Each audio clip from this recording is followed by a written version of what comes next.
Bonjour, c'est Marjorie. Bienvenue dans ce nouveau podcast consacré à la veille généalogique. C'est parti. On commence avec Philae qui nous indique une petite rétrospective pour avoir ajouté plus de 4,6 millions d'individus. Donc vous pouvez saisir un nom et accéder directement aux archives numérisées, les actes d'état civil et les recensements. Donc ils nous disent que l'on peut retrouver des actes de naissance de 1903, des actes de mariage de 1919, des actes de décès de 1948 et également des personnes nées en 1903 et recensées entre 1906 et 1936. Vous pouvez également retrouver une nouvelle fonctionnalité intitulée la détection d'incohérences dans votre arbre généalogique. Donc dotée de 21 contrôles rigoureux, cette fonction identifie les erreurs et anomalies garantissant ainsi une généalogie précise et fiable, est indiqué dans leur article. Donc je vous mettrai le lien dans la description de ce podcast si vous souhaitez voir comment cette fonctionnalité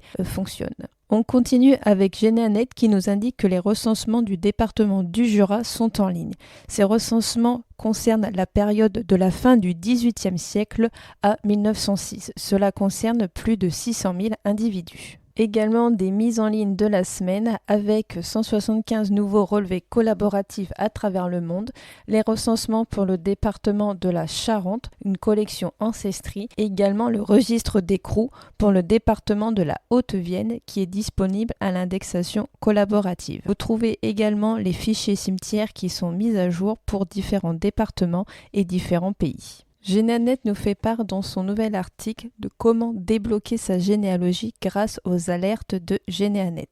Donc c'est dans le cas où si vous recherchez un ancêtre mais que vous ne trouvez rien, donc vous pouvez créer une alerte. Donc il vous explique dans cet article comment créer une alerte simple avec donc les différentes étapes à suivre, comment consulter vos alertes et comment optimiser vos alertes. Je vous mettrai le lien de l'article dans la description de ce podcast. MyHeritage nous avait fait part récemment d'une nouvelle fonctionnalité intitulée de nouvelles pages de profil avec indice. Vous pouvez maintenant retrouver sur leur site donc la vidéo YouTube qui est liée avec le webinaire pour la présentation de ces nouvelles pages profil. MyHeritage nous précise également que la collection de données historiques en mars a été ajoutée. Cela représente 71 millions de données historiques. MyHeritage a créé une partie sur son site intitulée Partagez votre histoire où vous pouvez prendre contact avec eux et indiquer votre histoire pour être publiée dans leur blog.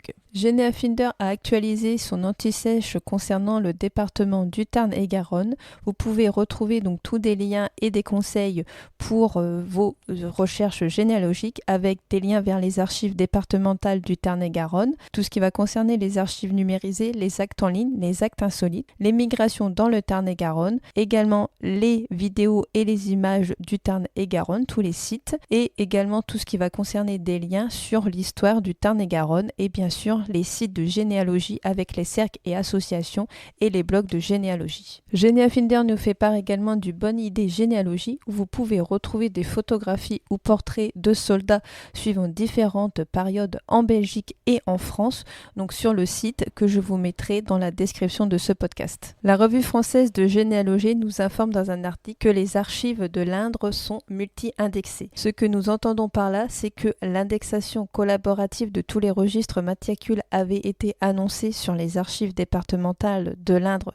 Donc il y a plus de 177 000 individus issus des classes de 1863 à 1923 qui sont maintenant référencés et accessibles sur le portail donc des archives départementales de l'Indre. Mais vous pouvez également retrouver ces individus également sur le portail de Généanet et également sur le portail de Family Search. Attention de bien vérifier également via les originaux s'il n'y a pas d'erreur dans les indexations. Pierre-Valéry Archassal nous indique un nouveau site pour les archives de la Seine-Saint-Denis où vous pouvez retrouver donc 3 onglets principaux qui est rechercher, découvrir et archiver. Donc principalement dans la partie rechercher, vous pouvez retrouver les inventaires en ligne qui vous permettent de savoir quels sont les documents archivés et ensuite accéder aux archives numérisées. Donc vous allez pouvoir retrouver les états civils, les listes électorales et recensements, les tables de succession et d'absence, les répertoires des notaires, les estampes et gravures, des cartes postales, photographies du journal L'Humanité, des affiches, des autres fonds photographiques, des archives audiovisuelles et également les archives du Parti communiste français. Vous allez pouvoir également retrouver dans cette rubrique les fiches d'aide à la recherche qui vous permettent de comprendre quels fonds d'archives sont pertinents en fonction de vos besoins, comment y accéder et comment les consulter.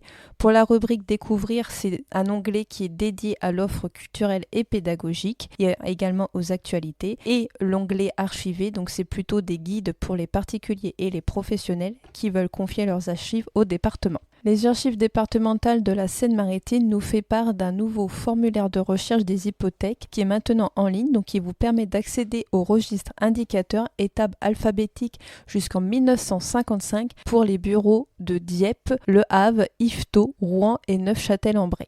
Retro News nous fait part dans leur article de blog comment retrouver sa trace dans Retro News pour de la famille montée à Paris. Grâce à la presse ancienne indexée et numérisée, vous pouvez vous offrir de belles perspectives pour pister un ancêtre disparu. Vous pouvez retrouver donc sur le site Retro News toutes les étapes qui expliquent comment retrouver un ancêtre sur Paris. Sophie Boudarel nous fait part d'un nouvel article sur son site intitulé Trouver ses ancêtres, la valeur de l'échec dans la recherche généalogique, que je vous laisse découvrir.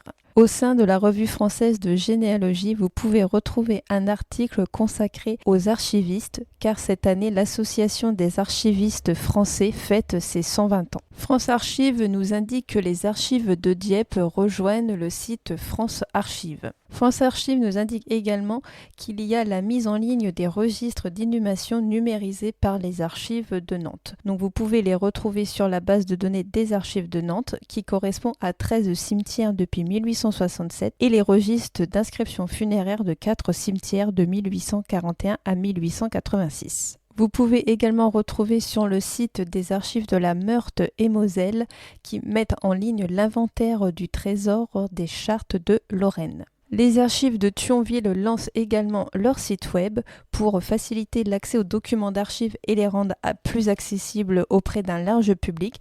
Donc vous allez pouvoir consulter une riche collection de cartes postales, de cartes et de plans du XVIIe au XXe siècle, mais également les registres paroissiaux et états civils de 1598 à 1923 et également les registres de délibération pour la période de 1790 à 2020. Et également indiqué dans cet article que seront prochainement mis en ligne les cadastres de Thionville et ses quartiers-villages pour la période de 1812 à 1947 ainsi que les matrices. Je vous laisse également aller sur le site de France Archives où vous pouvez voir les nouvelles expositions et également l'exposition en cours. Pour terminer, vient de paraître aux éditions Archives et Culture le guide intitulé Retrouver ses ancêtres bretons, édition 2024. Je vous remercie pour votre écoute. Comme d'habitude, n'hésitez pas à me faire part de vos commentaires sur ma chaîne YouTube et à émettre des avis ou des étoiles sur les plateformes de podcast qui le permettent.